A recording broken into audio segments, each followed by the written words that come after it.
একটি প্রতিশ্রুতি, আর তারপর আকাশ থেকে নেমে এলো মিসাইল বজ্রপাত।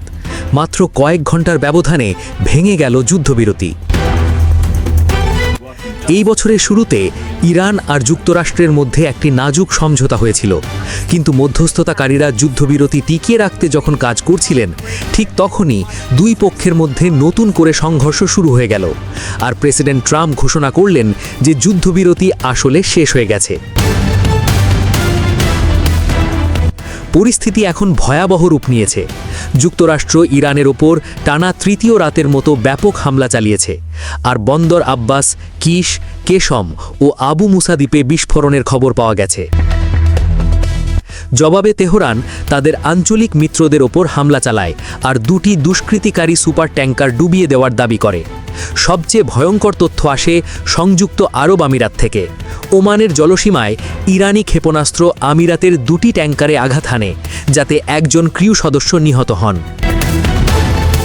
জবাবে মার্কিন বাহিনী মঙ্গলবার বিকেল থেকে ইরানি বন্দরগুলির সাথে সমুদ্রপথ পুনরায় অবরুদ্ধ করার ঘোষণা করে। এই যুদ্ধের আঁচ পড়ছে গোটা বিশ্ব অর্থনীতিতে। অপরিশ্রুত তেলের দাম একদিনে প্রায় ৯.৪% বেড়ে ব্যারেল প্রতি $৭৮.14 পৌঁছেছে। এপ্রিলের পর সবচেয়ে বড় একদিনের লাভ।